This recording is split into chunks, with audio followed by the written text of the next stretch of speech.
The year was 1906. The air in rural Pennsylvania held a damp chill, a persistent echo of the winter that was reluctant to fully surrender to spring. Elias Thorne stepped off the train in the fading light of a late afternoon. He was a man defined by neatness and a quiet, almost scholarly demeanor, carrying a worn leather satchel that contained not clothing, but the meticulously researched notes for his book on vanishing rural industries. He was here in the forgotten valley of the Alleghenies to interview aging quarry workers and lumberjacks. Elias had been told to look for the Whispering Pines Inn. It wasn't advertised. It was an artifact of a time when inns were simply necessary stops, not destinations. He hired a taciturn local named Silas to drive him the remaining 5 miles. The road was little more than a muddy track, flanked by dense, foreboding forest. The pines here were ancient, their shadows stretching long and distorted in the twilight, giving the valley its unsettling, hushed quality. "Doesn't get much traffic out here," Silas mumbled, his eyes fixed on the track. He didn't meet Elias's gaze in the rearview mirror. "No, I imagine not. That suits my work just fine," Elias replied, attempting a casual air that didn't quite settle right. "The inn, it's owned by Mr. Alistair Finch," Silas continued, his voice dropping slightly. "He keeps to himself, keeps the inn running, but he ain't social. Folks around here, we just leave him be." Elias, ever the academic, simply nodded, making a mental note. Finch, a solitary innkeeper in an isolated location. A promising subject for observation, if nothing else. When the inn finally appeared, it was less a charming rest stop and more a hulking, silent presence.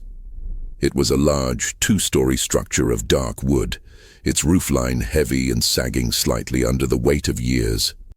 Only one window on the ground floor cast a faint yellow light, a lonely beacon in the deepening gloom. The Whispering Pines part seemed ironic.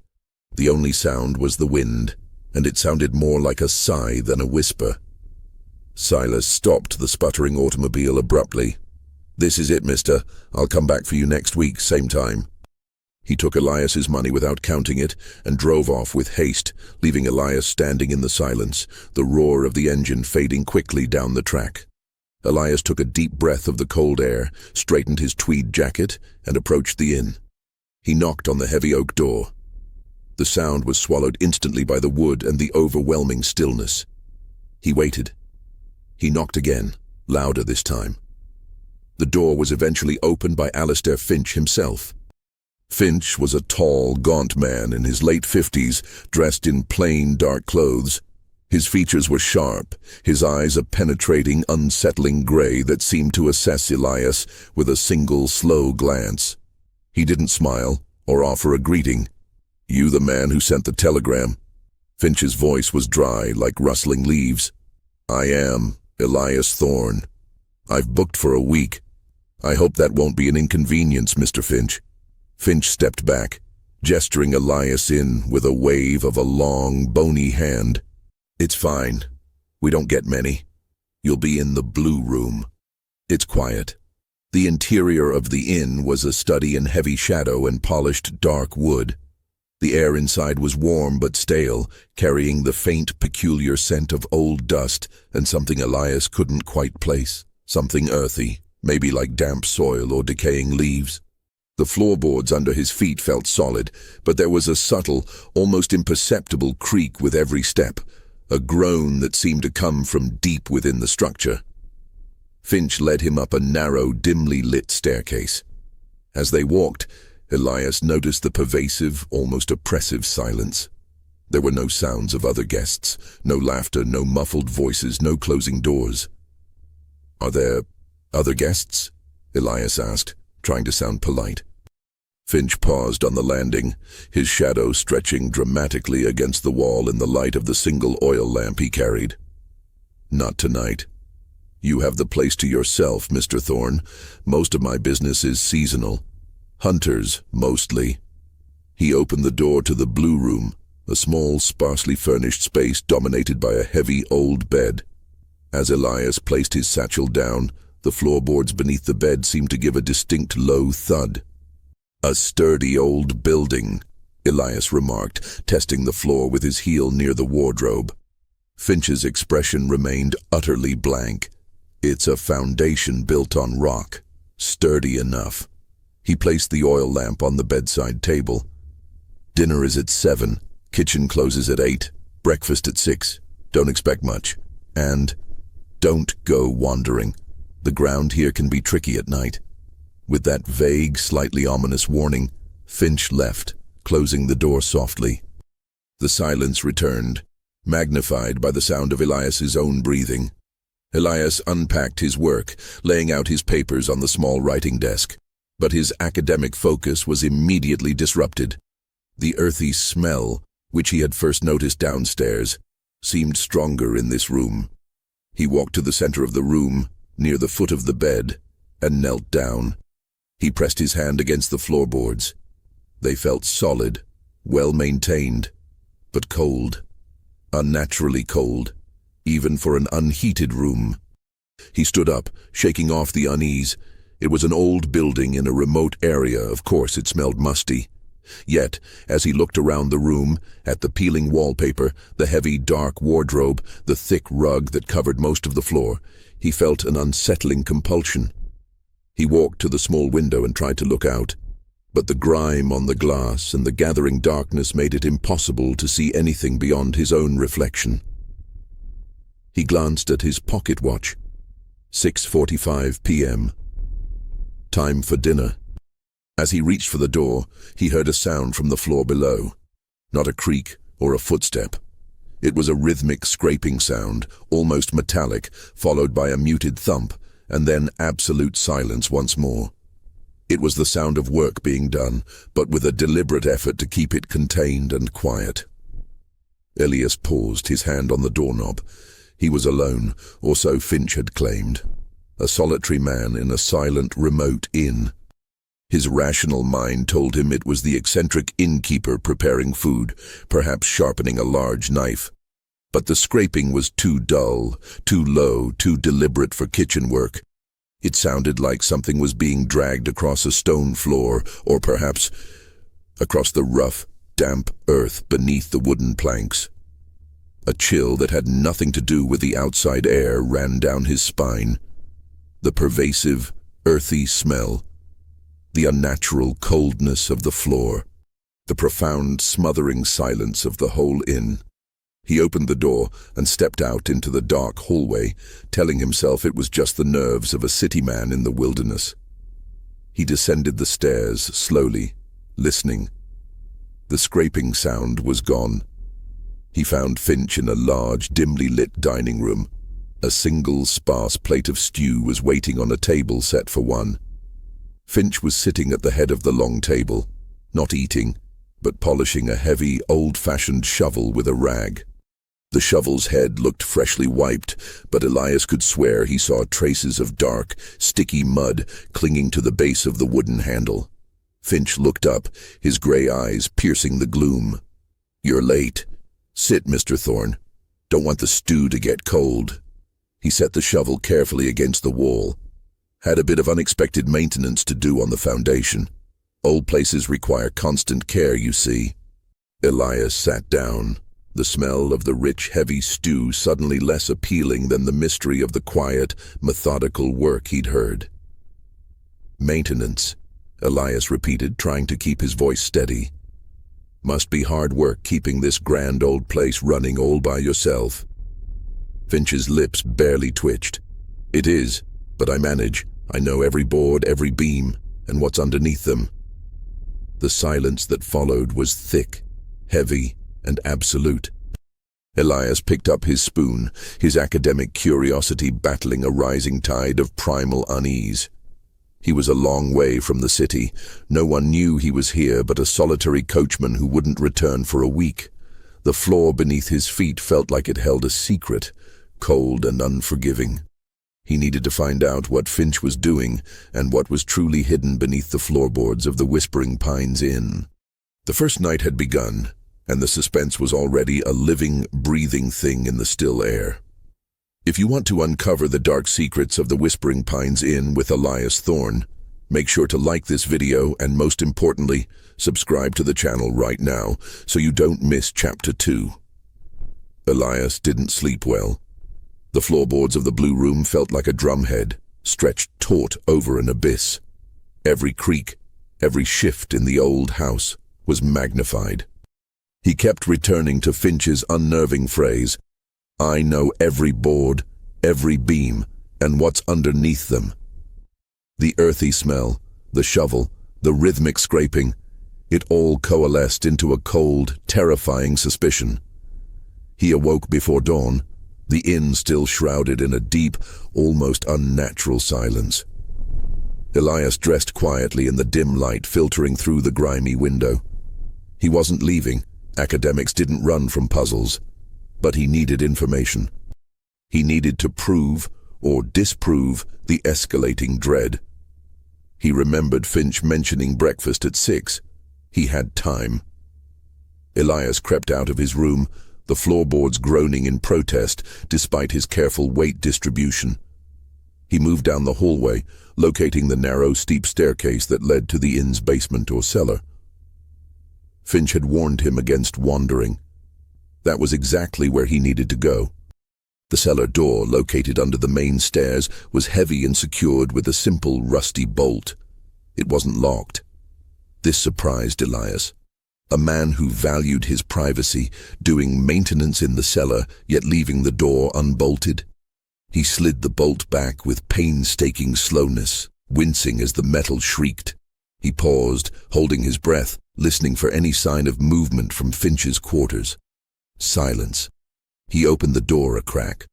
A blast of dank cellar air, thick with the smell of mold and that familiar, unsettling earthiness, hit him. He pulled a match from his pocket and struck it, the sudden flare illuminating a set of stone steps, leading down into absolute darkness. Elias descended into the cold, damp stone chamber. His match flared out quickly. He lit another. The cellar was large, mostly filled with stacks of dusty, unusable items, broken furniture, empty barrels, and mounds of decaying sacks. The earthen floor was uneven and packed hard in most places, but in one corner, shielded from the main view by a tall stack of moth-eaten blankets, was a section of ground that looked different. The soil was darker, looser, and freshly disturbed. It had the distinct look of a recent grave. Elias's heart hammered against his ribs, a frantic rhythm in the oppressive stillness. He knelt, plunging his hand into the cool, soft earth. It was yielding, moist, and smelled strongly of the specific odor that had permeated his room upstairs. He had found the source of the earthy smell and the scraping. But what was buried here, and why? A sound from the stairs, a single distinct cough, sent a bolt of pure adrenaline through him. Finch. Elias extinguished the match instantly, plunging the cellar into blackness. He pressed himself against the cold stone wall, desperately trying to control his breathing. The shadows were his only defense. He heard slow, deliberate footsteps descending the stairs. Finch's voice cut through the dark, casual and chilling. "Trouble sleeping, Mr. Thorne? The blue room is quiet, usually." Elias knew he couldn't hide. He stepped out from the shadows, striking a match to light his way. "Mr. Finch, I apologize. I was looking for the washroom. The darkness. I must have taken a wrong turn." The lie tasted sour and thin. Finch was standing 3 steps up from the bottom, holding his own lamp. The light caught his expression, an unreadable mask of cold suspicion. He took in Elias's dusty trousers and the match in his hand. "The washroom is upstairs past the pantry. You're deep into my foundation, Mr. Thorne. I told you not to wander." Finch's gaze dropped to the corner where the freshly turned earth lay. Elias forced a nervous, high-pitched laugh. "My mistake. A terrible sense of direction." "I'll go right back up." Finch stepped aside, a barely perceptible tightening around his eyes. "Indeed, breakfast is ready. Don't miss it." Elias scrambled back up the steps, acutely aware of the innkeeper's heavy, calculating stare burning into his back. He made it to the dining room, his nerves raw. Finch served him a thick, tasteless porridge and coffee. During the meal, Finch sat across from him, reading a leather-bound book, an old ledger, its pages yellowed and brittle. Elias tried to focus on his breakfast, but his mind raced. He had to know what was in that ledger.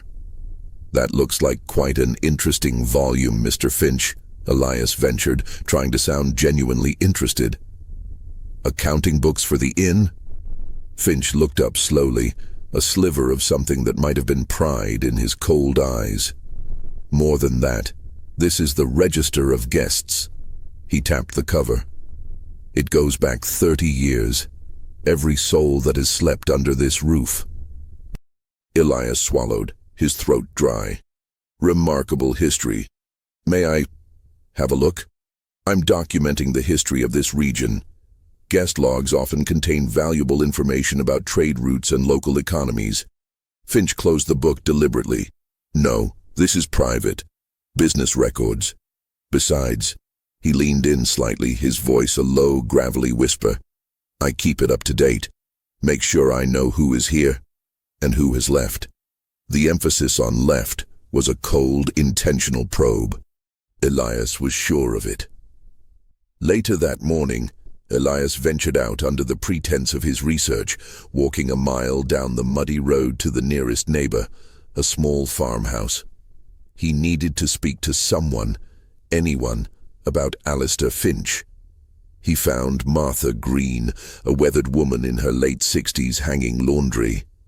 She eyed Elias with the fierce suspicion common to isolated communities. "You're staying at Finch's place," she stated, not asked. "I am. He seems a quiet man." "Does he get many guests?" Martha paused, clipping a sheet to the line. "Enough. But sometimes they just stop coming. Used to be a lot of men passed through here for the quarries. Finch took their cash. They went up to the hills, and sometimes they never came back for their belongings." "Never came back?" "No," Martha said, her voice dropping. "We always just figured they kept moving west. But then, a few years back, my brother Thomas, he stopped at the inn. Said he was only staying one night, heading to the next town for work. Never showed up. And when my husband asked Finch, Finch just said he left before dawn." She looked at Elias, her eyes wide and haunted. "We think Finch did something to him, mister, but he's too quiet, too careful. No one will go near the inn to prove it." Elias stared back, the reality of the disturbed earth in the cellar becoming sickeningly clear. Finch wasn't burying just anything, he was potentially burying his vanished guests. And now, Elias was one of them. The register of guests was less a logbook and more a list of victims. The coldness of the floor in his room, the smell, the scraping, it was all confirmation. He was now a target. He had to act. The conversation with Martha Green solidified Elias's terror. He returned to the inn under a clear, cold sun, the shadows of the pines no longer just atmospheric, but actively menacing. He ate a solitary, silent lunch, acutely aware of Finch's presence. The innkeeper moving with a preternatural quietness that spoke of years of practice in unnoticed observation. Elias spent the afternoon confined to his blue room, pretending to read his notes. But he was actually planning. He needed indisputable evidence, something he could take to the authorities in the distant county seat.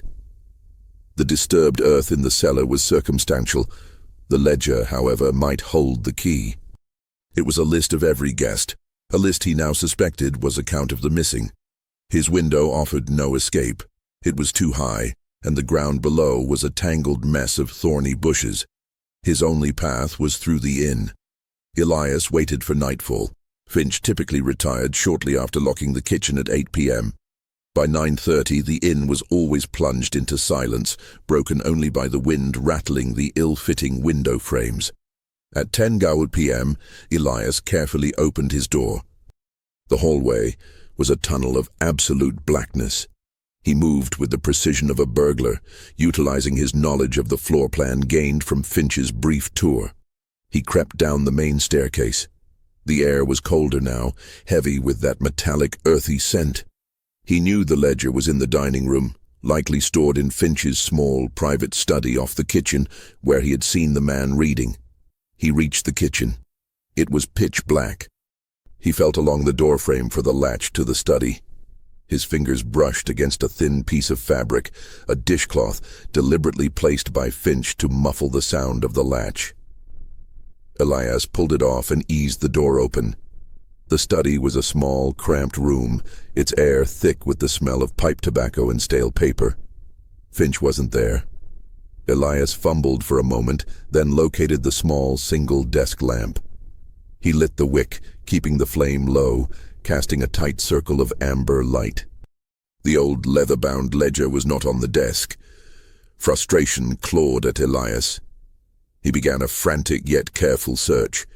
He checked the bookshelves, pulling out volumes of farming almanacs and outdated tax records.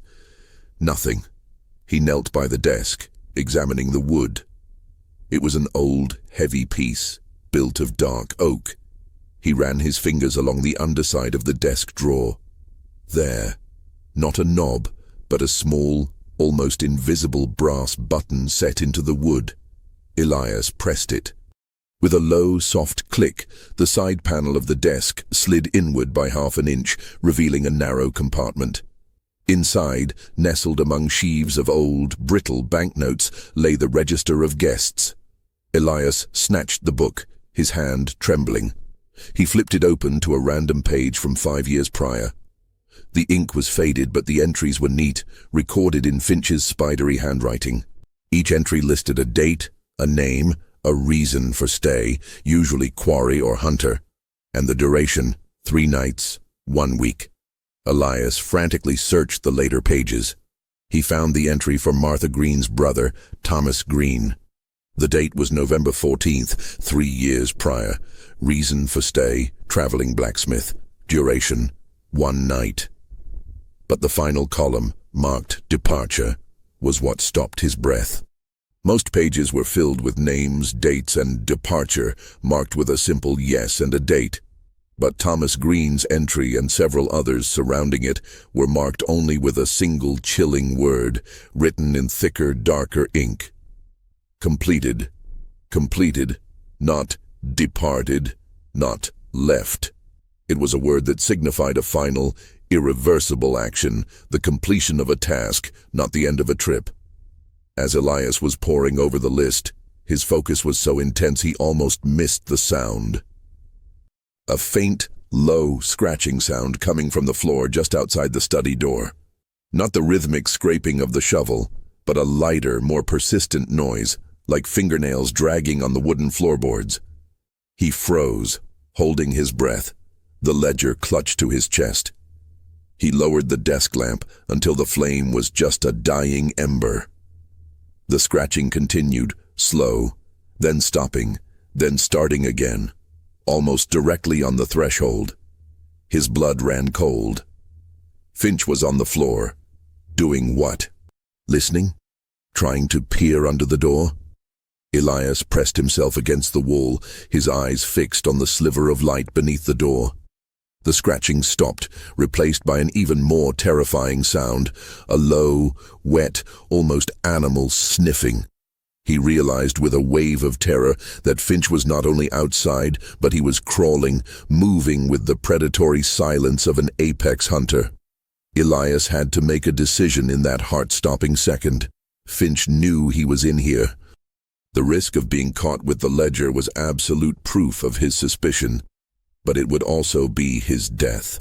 He slid the ledger back into the secret compartment, praying Finch hadn't seen the panel open. He clicked the button, and the panel slid shut. He needed a distraction. Grabbing a heavy, empty ceramic inkwell from the desk, Elias hurled it across the room and against the far wall. Crash! The sound was deafening in the tiny study. Immediately, the sniffing outside the door stopped. Elias heard a rapid, loud scrambling, Finch getting to his feet, followed by the heavy thud of his footsteps running down the hallway, away from the study. Elias waited, his pulse roaring in his ears. Finch had been spooked. He thought the noise was a rodent, or maybe something falling in a different part of the inn, and he was investigating. Elias had bought himself seconds. He slipped out of the study, locking the latch and replacing the dishcloth. He sprinted back up the stairs, quiet now from sheer desperation, and slammed his bedroom door shut, sliding the heavy bolt he had installed earlier. He leaned against the door, hyperventilating. He had his proof of Finch's dark activities, the pattern of the completed guests and the location of the ledger. But now, Finch knew someone was snooping. The game had changed. Elias was no longer just an observer. He was an active threat. He walked to the window, peering out into the silent black woods. He realized with a sickening clarity that he couldn't wait until Silas returned. He had to find help, and he had to do it before Finch realized he had been tricked, and that Elias was the one who was truly hunting him. Elias spent the rest of the night huddled by the door, listening. Finch did not return to the study. He heard muffled sounds from downstairs, slow, deliberate movements, but nothing that betrayed Finch's current location or intentions. The scraping did not return. The silence was now a heavy, oppressive blanket. When dawn finally broke, it revealed a cold, overcast day, the weather mirroring Elias's internal dread. He needed to get out of the inn, ostensibly for his research, but in reality to find a lifeline. He was aware that Finch would be watching him closely. Elias went downstairs for breakfast, presenting a facade of the diligent, slightly nervous academic. Finch was already there, serving burnt toast and weak coffee. His eyes, though, were different, more intense, more probing. The casual mask of the innkeeper had slipped, replaced by the grim vigilance of a jailer. "Slept well, Mr. Thorne?"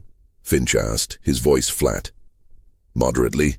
The old building shifts a bit," Elias replied, attempting a professional neutrality. "I apologize for the noise last night. I must have been clumsy in the dark."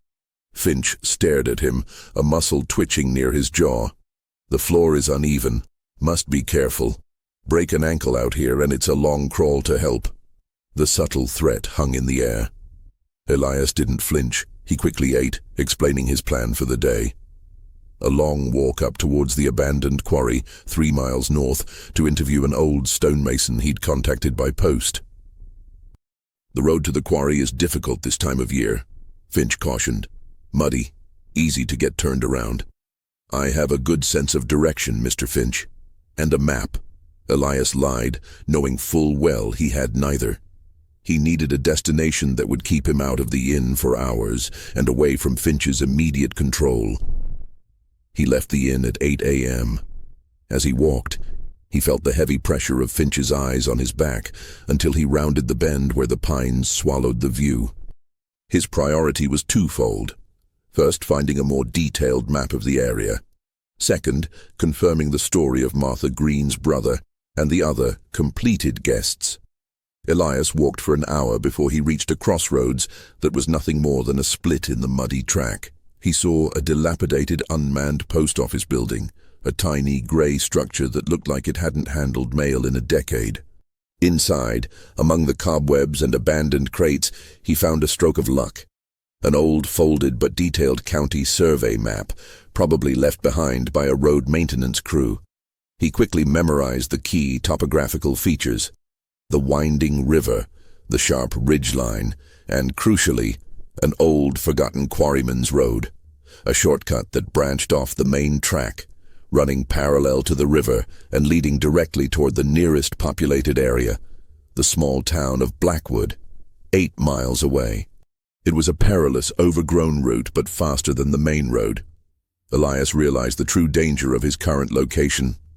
The inn was strategically situated on the only main, passable road. If he walked to Blackwood, Finch could easily follow or intercept him.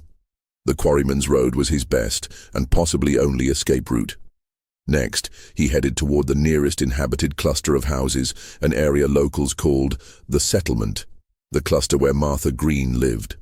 He had to be careful not to raise alarm, or word might travel back to Finch.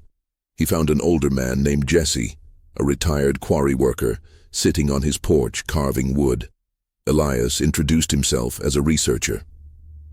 "I'm documenting the history of the quarry. Do you remember any of the men who worked here? Specifically a blacksmith named Thomas Green. Stopped working here about 3 years ago." Jesse stopped carving, his calloused hands resting on the wood. "Thomas?" I knew Thomas. "Good man. He stayed at Finch's Inn for a night, planning to head south for a bigger job. Never showed up." "Did he ever return for his tools?" Elias asked. Jesse snorted. "Return? Thomas lived by his tools. They were his life. The man would not leave a hammer behind, let alone his whole kit. But Finch claims he left them all at the inn, just walked off into the woods." Jesse shook his head, looking toward the distant pines. "That's why we knew something was wrong. Thomas wouldn't abandon his tools. It makes no sense." Elias pressed the crucial point. "And what about other travelers? Have you noticed an unusual number of people simply stopping their journey at the inn and not being seen again?" Jesse leaned closer, his voice dropping to a conspiratorial whisper. "It's the talk of the settlement. Every few seasons, a salesman, a hunter, or a wanderer passes through. Finch takes them in, and then they're just gone. We always gave Finch the benefit of the doubt. Said the wilderness took them, or they took a new route. But the coincidence, it weighs heavy." Elias had his confirmation. The pattern was real. Finch wasn't a recluse. He was a methodical, opportunistic predator who used the inn's isolation as his hunting ground. The completed ledger entries were his tally, and the tools Thomas Green left behind were the smoking gun, proof that he did not depart willingly. He thanked Jesse, his mind racing. The community had suspicions, but fear kept them silent. Elias, an outsider, had to be the one to gather the physical proof. He checked his pocket watch. Mid-afternoon. He needed to be back at the inn before dark to avoid raising suspicion, but he needed a final piece of evidence. He decided his last stop must be the local law. A single, aging sheriff, Owen Blake, rumored to be a man of simple efficiency. He found Sheriff Blake in a tiny office attached to the general store in the nearest hamlet. The sheriff was a large, tired-looking man, sorting through paperwork. Elias spoke quickly, laying out his case. The inn's isolation, Finch's strange behavior, the disturbed earth in the cellar, and the disappearance of Thomas Green, evidenced by his abandoned tools. He held back on mentioning the completed entries and the scraping sounds, knowing they might sound too sensational. Sheriff Blake listened patiently, his face impassive. When Elias finished, the sheriff leaned back, the chair groaning. "Finch has always been an odd one," Blake admitted. "But suspicion and evidence are two different things, Mr. Thorne. I can't just go raiding a man's property based on hearsay from a nervous academic and a few old-timers." Elias, facing the wall of small-town apathy, felt a wave of despair. "But the abandoned tools, Sheriff. A man doesn't walk away from his livelihood." "People do strange things," Blake said, rising. "I'll ride out tomorrow afternoon, take a look around, have a talk with Finch, but I can't promise anything. In the meantime, you stay out of trouble. Go back to your research, don't antagonize him." Elias realized with a heavy heart that he had to go back to the inn where Finch was waiting. He had to stay one more night, one more cycle of silence and suspicion, until the sheriff arrived. His only solace was the memory of the quarryman's road, his escape if the situation deteriorated before help arrived. He was going back to the snake's pit, and he was the bait. Elias returned to the inn as dusk was settling, the low clouds making the evening darker than usual. Finch was standing on the porch, a silent sentinel, his grey eyes tracking Elias's approach. The atmosphere was charged with unvoiced tension. "You had a long walk, Mr. Thorne," Finch commented, his voice flat. "Successful, thank you. Met with an old quarryman. Fascinating insight into the industry's decline." Elias forced a professional smile, trying to appear fatigued and satisfied. Finch just nodded slowly, his gaze lingering. "I hope you took my advice about the terrain. It can be unforgiving." Dinner was a silent, agonizing affair. Elias kept his demeanor perfectly calm, discussing his research with a feigned enthusiasm, but inside, his adrenaline was spiking. He knew Finch suspected something. The innkeeper wasn't a fool. He was a meticulous, calculating killer, and he would have noted Elias's unusual interest in the local people and his lengthy absence. After the meal, Elias retreated immediately to the blue room, locking the door and moving a heavy chair to brace it further. He began to organize his thoughts. He had 3 days before Silas returned. He needed to survive until the sheriff showed up tomorrow afternoon. He paced the room, his eyes scanning the space, now seeing it not as a temporary lodging, but as a potential tomb. The floorboards, cold, solid, hiding something below. He walked over to the old wardrobe. It was a massive piece of furniture, easily 7 feet tall, and looked older than the inn itself. He had barely looked inside, simply hanging his one spare jacket there. He opened the doors. The space was deep and smelled strongly of cedar and mothballs. He felt along the back panel, searching for any loose sections or secret spaces, finding none. He then noticed a small metal trunk pushed deep into the bottom of the wardrobe. It was locked with a heavy brass padlock. Why would Finch leave a locked trunk in the guest room? Elias knelt, examining the trunk. It was old, probably an early settler's travel case. The padlock was crude but strong. He went to his satchel, pulling out a small, fine-edged utility knife he carried for fieldwork. It was a long shot, but he had to try. He spent 10 agonizing minutes, his hands slippery with sweat, picking at the lock. Finally, with a slight, metallic snick, the padlock sprang open. Elias lifted the heavy lid. Inside, the trunk was lined with heavy oilcloth. It was completely empty, save for a few flakes of dried dirt and a powerful metallic scent, the distinct smell of gun oil and rust. It was a chest designed to carry heavy, perhaps illegal items. Was it a place to store tools? Or something else? He ran his hands along the oilcloth lining. It felt smooth, but beneath a slight tear near the corner, he noticed a faint, dark stain on the wooden bottom. A stain that looked suspiciously like dried, old blood, masked by the heavy scent of the oil. He closed the trunk quickly. The realization hit him. Finch didn't use this room for just guests. The trunk, the earthy smell, the cold floor. The blue room was likely part of Finch's system, a preparatory chamber for his victims. Just as he was standing up, he heard a sound outside his door, a soft, almost inaudible scrape. Not the scraping of the shovel, but something lighter, metallic. Elias held his breath. He heard the faint, distinct sound of a key being gently inserted into the lock of his door. Finch wasn't just checking up on him, he was attempting to enter the room. Elias immediately lunged for the braced chair. He placed his ear against the heavy oak. The key was turning, agonizingly slow. The lock finally clicked. The door handle began to turn. Elias gave a hard shove to the chair, wedging it tighter beneath the handle. The door opened barely an inch and then jammed against the chair. "Mr. Thorne." Finch's voice was low, sounding strained. "Is the latch stuck? I was just checking the oil lamp in the hallway."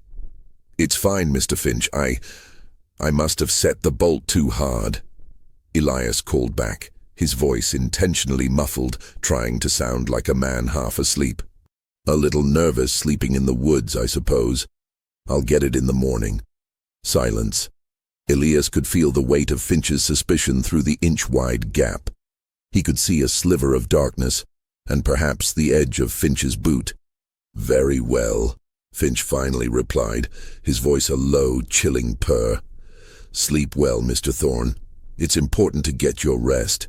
It's a long journey tomorrow." The sound of the key being withdrawn, the soft snick of the lock resetting, and then the quiet, heavy footsteps moving away. Elias stood there until his legs cramped. Finch knew. The threat, "It's a long journey tomorrow," was a veiled admission that he planned to prevent the sheriff from finding anything and to dispose of Elias before the sun rose high. The timetable had just been accelerated. The sheriff wasn't coming until the afternoon. Elias wouldn't survive the night in the inn.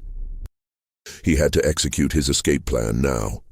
He had the map, he knew the quarryman's road, and he knew Finch's methods. He had to leave before Finch made his move, before the innkeeper returned with the shovel. Elias waited 30 minutes after Finch's retreat, listening to the inn's ominous silence. He had no time for planning. His departure had to be immediate and silent. He knew Finch's hearing was unnervingly sharp. He had to be quieter than the wind. He grabbed his satchel, stuffing his notes and the old county map inside. He then moved the heavy chair, easing the door open by a hair. He peered out. The hallway was dark, silent, and empty. He was in the north wing. Finch's private rooms were in the south wing, near the kitchen. Elias had to bypass the main staircase and find a window or a back door. He moved swiftly and silently down the hallway. He found a rear door near what he remembered as a dusty storage room. It was locked with a heavy iron latch, but not bolted. He eased the latch up. The metal groaned, a sound that seemed deafening in the silence. Elias froze, listening intently. No sound from the south wing. He slipped out the back door, closing it with exquisite care. He was outside, in the inky blackness behind the inn. The air was frigid. He was standing on a small, uneven patch of damp grass leading to the dark wall of the forest. He could just make out the shape of an old woodshed 20 yards away. He needed light. He couldn't navigate the quarryman's road in absolute darkness. He crept toward the woodshed. The door was unlocked. Inside, the air was heavy with the smell of cut wood and resin. He fumbled in his satchel for his remaining matches. He lit one, quickly locating an old kerosene lantern hanging on a hook. He lit it, keeping the wick turned low so the light was just a pale disk on the ground. The sound of a door slamming far off in the main building, Finch realizing he was gone. Elias bolted. He ran past the back of the inn, tearing into the dense woods.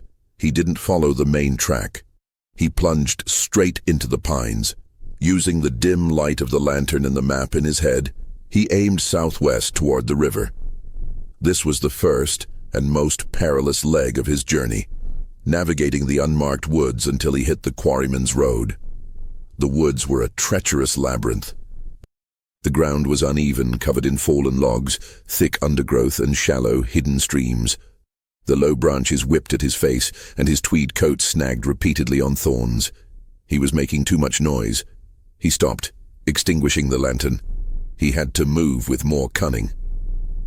Elias began to crawl, using his hands to feel for obstacles, moving only when the wind rustled the pine needles, masking his sound.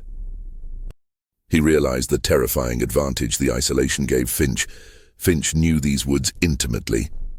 He was the hunter in his own territory.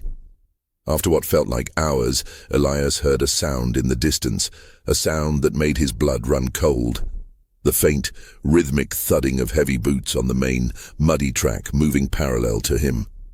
Finch was searching. He hadn't given chase blindly. He was systematically checking the known escape routes. Elias dropped lower, hiding behind the massive root structure of an ancient pine. The boots stopped. Silence returned, more terrifying than the sound of the footsteps. Then, Finch's voice, carried by the wind, low and chilling. "I know these woods, Mr. Thorne. I know every rock, every shadow. You won't outrun me." Elias could practically feel the innkeeper's cold, searching gaze nearby. Finch was playing a psychological game, letting Elias know he was near, allowing the panic to set in. Elias waited for 5 agonizing minutes. The footsteps finally resumed, moving slowly down the main track. Finch was confident Elias would eventually return to the road, driven by fear and exhaustion. Elias took this moment to move again, desperately seeking the river, the key landmark for the quarryman's road. He finally broke through the dense thicket and found it, a steep, rocky bank leading down to the Allegheny Creek, narrow but fast-flowing. Just beyond the creek, running along its far bank, he spotted a faint indentation in the earth, barely visible in the darkness, the quarryman's road. He scrambled down the bank. The water was icy cold, shocking his legs as he waded across. He slipped, falling to his knees, his satchel and his evidence splashing into the water. He pulled himself up, scrambling onto the opposite bank. He pulled the map and his notes from the satchel. The paper was soaked. His crucial evidence, the details of the quarryman's testimonies, his plan for the sheriff, was now illegible. Despair threatened to overwhelm him. He had sacrificed everything only to lose his evidence at the last moment. But he still had the map in his mind. 8 miles to Blackwood. He began to run down the barely visible, treacherous quarryman's road, his soaked clothes chilling him to the bone. He ran for what seemed like an eternity, fueled only by terror. He was not more than 2 miles from the inn when he heard a new, terrifying sound behind him. The baying of a large, deep-chested dog, followed by a distant, sharp whistle. Finch wasn't just pursuing him on foot. He had a hunting dog. The race was now against time, distance, and the keen nose of an animal trained to track. Elias was soaked, exhausted, and the quarryman's road was turning into a winding, upward trail into the unforgiving Pennsylvania night. He knew he had to keep moving, or he would be another completed entry in Finch's ledger. Elias ran until his lungs burned and his legs felt like lead weights. The constant, ominous baying of the dog, a large hound he suspected, grew closer, amplified by the close walls of the ravine. Finch was smart. He was using the dog to track, while he himself followed slowly, saving his energy for the final capture. Elias looked at the map in his mind. The quarryman's road, after 4 miles, crossed a narrow, rickety wooden trestle bridge over a small gorge. It was the only way across. If he could reach the bridge and sabotage it, he could cut off his pursuit. He reached the bridge, a terrifying skeletal structure of rotting wood spanning a 50-foot drop to a rocky creek bed. It groaned under his first step. There was no time to hesitate. Elias ran across the creaking planks. The bridge was old, built when the quarry was operational 20 years prior, and clearly hadn't been maintained since. He stopped on the far side. He needed something heavy, something to smash the support beams. He spotted a pile of rusted, abandoned quarry tools nearby, a pickaxe, a sledgehammer, and a length of heavy, corroded chain. He grabbed the sledgehammer. It was incredibly heavy, but he forced himself to use it. He swung it clumsily, repeatedly, against the main wooden support beams on the near side of the bridge. Crack, crack, crunch. The wood was old and dry. After 6 violent, desperate swings, one of the main stabilizing crossbeams cracked loudly, splintering. The bridge sagged visibly on the far side. It wouldn't collapse entirely, but it was now too unstable for anyone, or any animal, to cross safely, especially at a run. The sound of the dog was now very close, a frantic bark confirming it had reached the water's edge below. Then the sound of Finch's voice, sharp and commanding, calling the dog back. "Barnabas, leave it! Leave the scent!" Elias scrambled back onto the road and ran. He had bought himself time. He reached the 5-mile mark. The road began to climb steeply. Elias felt a sudden, crippling exhaustion, a dizzying mix of cold, terror, and physical strain. He stumbled, falling hard to his knees. He knew he couldn't keep running. He needed to find a place to hide, to recover, and to wait for dawn. He spotted a small, dark shape tucked into a natural rock overhang just above the trail, a rudimentary lean-to, likely used by hunters or trappers. He crawled inside. It was small, barely large enough for him to curl up, but it offered shelter. He pulled his soaked coat tighter around him. As the first faint hint of pre-dawn light began to filter through the trees, Elias saw a figure approaching slowly on the quarryman's road.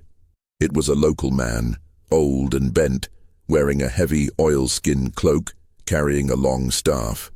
He was walking toward Blackwood. Relief washed over Elias, a witness, an ally, or at least someone who could point him to the sheriff. Elias emerged, shivering, from the lean-to. "Excuse me, sir. I'm in desperate need of help. I've escaped a man back the road, an innkeeper." The old man stopped, his face obscured by the hood of his cloak. He didn't seem surprised. "You've come from the inn?" The man's voice was a low, dry rasp. "Finch's place?" "Yes. He tried to keep me, to harm me. I need to get to Blackwood, to the sheriff." The old man took a slow step closer. "Alistair Finch is a difficult man, but out here, Mr. Thorne, folks don't like outsiders interfering, especially with local business." Elias's relief turned instantly to chilling suspicion. "Local business?" The old man lifted his head. Elias saw his face. It was not a stranger's. It was the same man Elias had spoken to yesterday, Jesse, the retired quarry worker who had corroborated the story of Thomas Green. Jesse smiled, a thin, disturbing expression that was completely alien to the kindly face Elias had met yesterday. He gripped his staff tighter. "You think this is Finch's secret alone, Mr. Thorne? This whole valley, this settlement, we're fading. The quarry closed, the lumber is gone. We have nothing but the road and the travelers who use it." Jesse gestured back toward the inn. "Finch cleans up the mess, sure, but we, the locals, we know who is coming and when, and we make sure no one leaves to cause trouble." Elias felt a dizzying betrayal. The whole community was complicit. They were the lookouts and the silencers, protecting Finch and their shared, dark secret. Extortion, robbery, and murder for survival. The unusual number of missing people wasn't a coincidence. It was a conspiracy. "Thomas Green was my brother," Jesse continued, his voice devoid of emotion. "He was foolish. He tried to leave without paying his toll to the community. He broke the rule. Finch simply enforced it." Jesse lifted his staff. It wasn't a walking stick. It was a heavy piece of oak, stained dark and capped with a heavy iron ferrule. He was the toll collector. Elias scrambled backward, terror lending him a final burst of adrenaline. He was surrounded, not just by one killer, but by a network of them. He was not heading to safety. He was heading deeper into their territory. Jesse took a slow, deliberate step toward him. "It's over, Mr. Thorne. Best to come back to the inn. Make it easier for everyone. Finch is waiting." Elias knew he couldn't fight. He turned and plunged off the quarryman's road, heading down the steep, rocky embankment towards the creek bed, a new, desperate escape route opening before him. Elias has escaped Finch, only to find the entire local community is complicit. The truth of the inn is far deeper and darker than he imagined. Don't miss the shocking final chapters as Elias fights for his life against the whole valley. Make sure you subscribe and turn on notifications now. Elias scrambled down the embankment, the loose gravel tearing at his hands and clothes. The betrayal by Jesse was a more crushing blow than the pursuit by Finch. It shifted the entire landscape of his terror. He wasn't fleeing one man, but an entire, silent, deeply rooted conspiracy. He hit the creek bed, the cold water revitalizing his panic. He didn't waste time on the bank. He started wading downstream, using the icy water to mask his scent from the dog, Barnabas, and to erase his tracks. He looked back up at the road. Jesse was standing on the edge, a dark silhouette against the paling sky, his figure motionless. He wasn't giving chase. He was likely signaling Finch. Elias needed to find a place to hide and regroup. He remembered the map. The creek, after another mile, ran into a deeper, wider tributary that eventually led to a local feature called Black Falls, a popular but seasonally inaccessible tourist spot near Blackwood. The path was too rough for Finch's car or carriage, but perfect for a man on foot. He followed the winding creek, the water surging past his knees. After 20 minutes, he found the perfect hiding spot, a natural cave-like hollow carved out of the rock face, where the tributary joined the main creek. He crawled inside. It was damp, but concealed. He sat in the darkness, allowing his heart rate to drop. As he recovered, he began to examine his surroundings in the dim light. The hollow was small and circular. He noticed something unusual on the floor, half buried in the silt. A thin, tarnished silver wedding band. Elias picked it up. It was engraved with a single simple initial. T. Thomas Green, the traveling blacksmith, the man who wouldn't leave his tools. Elias's breath hitched. This was where Thomas's final journey had ended. The conspirators, after killing the victims, likely used the creek to wash the bodies and then buried them back in Finch's cellar, keeping the local secret confined to the inn's immediate grounds, far from the eyes of the distant sheriff. This hidden hollow, a washing station, was a key point in their horrifying system. Elias knew this silver band was his first piece of tangible, non-circumstantial evidence. He carefully placed it in his innermost jacket pocket. He was no longer just running for his life. He was running to expose a truth that had been buried by an entire, desperate community. He heard a new sound from the creek bed, not the baying of a dog, but the distinct, heavy crunch of boots on the loose gravel, coming upstream. Finch. Finch was moving methodically, checking the creek. He knew Elias would try to use the water to cover his tracks. Elias had to lure him away from the Black Falls route. Thinking fast, Elias crept out of the hollow. He found a piece of rotten canvas and a length of dry, brittle vine. He wove the vine through the canvas, creating a crude drag line. He then dragged the canvas for about 20 yards upstream, away from the path to Black Falls, deliberately disturbing the mud and leaving clear false tracks. He quickly retreated to the hollow, using a large rock to spring back into the hiding place.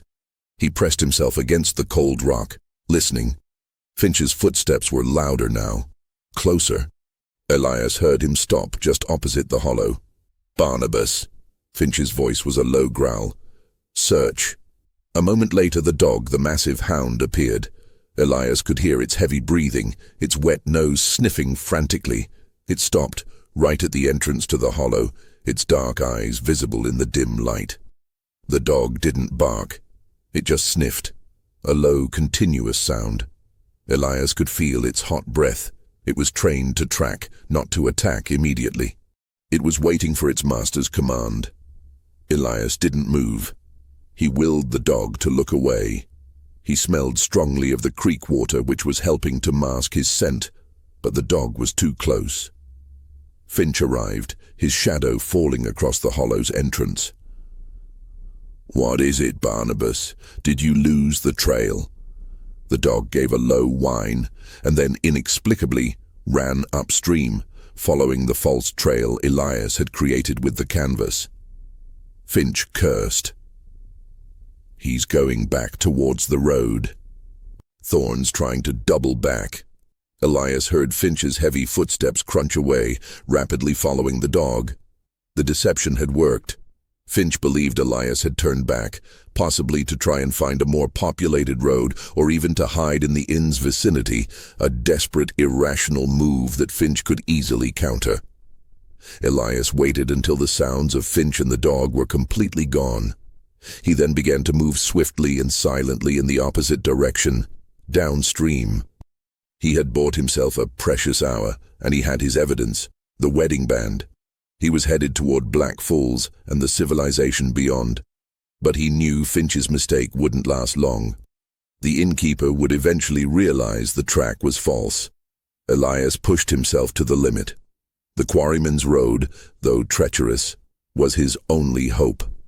He used the map in his head, counting every turn, every ridgeline. After another 2 hours, the trail widened, the sound of rushing water growing to a dull roar. He had reached Black Falls.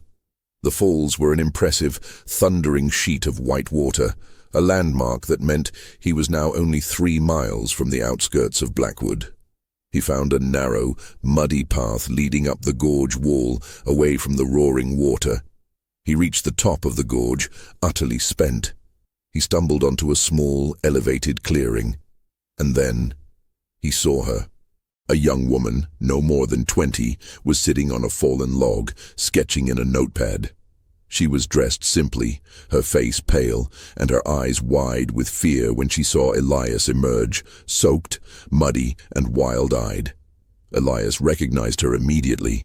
It was Clara, a woman he had seen once in the distance near the inn, collecting water from a pump. She was the inn's occasional servant, a quiet girl from the settlement. "Please, you have to help me," Elias gasped, staggering toward her.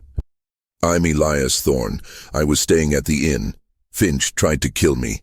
He's a murderer, Clara. He and the whole settlement, they're involved." Clara didn't move. She looked terrified, but not surprised. "I know," she whispered, her voice barely audible over the falls. "My father is Jesse." Elias reeled back, the confession a physical shock. Jesse's daughter, a member of the conspiracy. Clara saw the look of terror and betrayal in his eyes. "No, I'm not like them. I hate it. I hate them for it. My mother died last year, and they dragged me into it. I have to stay silent or they'll complete me too." Elias saw the genuine terror in her eyes. She was a hostage to the conspiracy, not a willing participant. He had found his unexpected ally. "Clara, I need your help. The sheriff, Owen Blake, is due to ride out to the inn this afternoon. Finch knows this and he's coming after me. I need to get to Blackwood immediately, and I need proof he can't ignore." He pulled the tarnished silver band from his pocket. "This is Thomas Green's wedding ring. I found it in the creek. Finch's washing spot. This is the evidence." Clara stared at the ring, her hand shaking. Tears welled in her eyes. "They told me Thomas Green just left. They told me they only take from strangers, but Thomas was a good man." She looked up, her expression hardening with resolve. "I can't let this continue. They use fear to silence us. My father, he thinks he's saving the community, but he's just burying it. Do you know where Finch's most recent victim is buried? In the cellar, there's a spot of freshly turned earth." Clara shook her head. "No, that's just a distraction. Finch always keeps an initial site for show. His real work is done deeper. There's an old dry well shaft beneath the main fireplace in the dining room. It's been boarded over. That's where he puts the most recent ones. It's sealed with a heavy stone hearth he moves only when he needs to." A new, deeper chilling realization hit Elias. The cold spot on his floor, the scent, the scraping. That was likely the process, not the final burial. The foundation and the cellar were just a facade. The true, unspeakable truth was directly under their feet, right where they ate dinner. Clara stood up. "The path I took to the falls is a quicker, less obvious route to Blackwood. It avoids the main road completely. But we have to move fast. Finch will realize your false trail was a trick any minute now." She led him to a narrow, nearly invisible deer path. They moved with desperate speed. But they hadn't gone a quarter mile when they heard a distant sound, the faint, repetitive clanging of a heavy iron bell coming from the direction of the settlement. "It's the toll bell," Clara whispered, her face going white. "It's their signal. Finch has returned and realized you tricked him. He's called the settlement. They'll be watching every road, every trail. They're closing in on us." Elias looked at the girl, his only link to the truth and his only defense. She had risked her life to betray her own father and her community. "Clara," he said, pulling her forward. "The bell bought us seconds. We run." They ran down the path, the sound of the ominous bell echoing through the valley, the full scope of the conspiracy closing around them. Elias knew he had the physical evidence and the key witness. but he was hours away from the sheriff, and now the entire desperate valley was hunting him. Elias and Clara burst out of the woods and onto the muddy outskirts of Blackwood, their clothes torn, their bodies screaming for rest. The toll bell was now a faint, menacing sound in the distance, a reminder of the hunters closing in. They needed to find the sheriff, but Elias knew they couldn't just walk into the small town. The conspirators might have lookouts here, too. Clara led him to the rear of the general store, where Sheriff Blake had his office. The door was locked. Elias pounded on it, a desperate, frantic rhythm. "Sheriff Blake, open up! It's Elias Thorne! It's an emergency!" After a nerve-wracking minute, a tired, gruff voice from inside called out, "Go away! I'm on my way to Finch's Inn now. Don't cause trouble in town." Sheriff Blake was leaving. Elias was too late. "Sheriff, stop! He's gone!" "He's tracking me. You have the wrong place. The cellar is a lie. He buries them under the fireplace." Elias shouted, his voice cracking with desperation. He hammered on the door one last time. Silence. He heard the heavy thud of the sheriff's boots moving away from the back door. Despair turned into cold, clear resolve. Elias turned to Clara. "He's not listening. We have to go back. We have to be there when the sheriff arrives, and we have to show him the truth." Clara's eyes widened with terror. "Go back? That's suicide, Elias. They'll be everywhere." "We have the silver band and your testimony. We have to show him the body before Finch or the settlement can get to it. It's the only way." They ran toward the livery, finding a tired, solitary carriage for hire. Elias threw a handful of his remaining money at the astonished driver, ordering him to drive them back to the Whispering Pines Inn with life-or-death speed. They arrived minutes after Sheriff Blake's carriage. The sheriff was standing on the porch, his hand on his holstered pistol, looking around with a bored, skeptical expression. "Mr. Thorne, what in blazes is this? I told you to stay put." Elias ignored him. "Sheriff, you have to listen. This is Clara. Her father is Jesse. They are all involved. Finch has a false grave in the cellar, but the latest victims are buried under the fireplace hearth in the dining room." He thrust the silver band into the sheriff's hand. "This is Thomas Green's wedding ring, found in the creek where they washed the bodies." Clara stepped forward, her face pale but resolute. "My father and the others, they help Finch.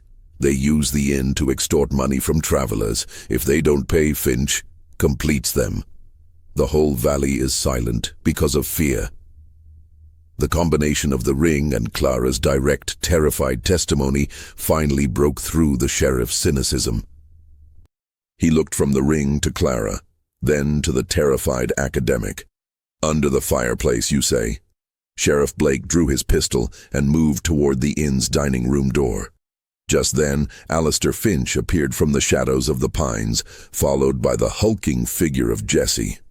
Finch was covered in sweat and dirt, carrying the dreaded shovel. He had returned to the inn, realizing he had to clean up his final mess. "Sheriff Blake, don't listen to this man. He's a madman." "He's tried to steal from me," Finch yelled, raising the shovel threateningly. Sheriff Blake raised his pistol. "Drop the shovel, Finch. We're going inside. We're going to look under that hearth." The scene was a tense, silent standoff. The weary sheriff, the desperate academic, the betrayed girl, and the two killers.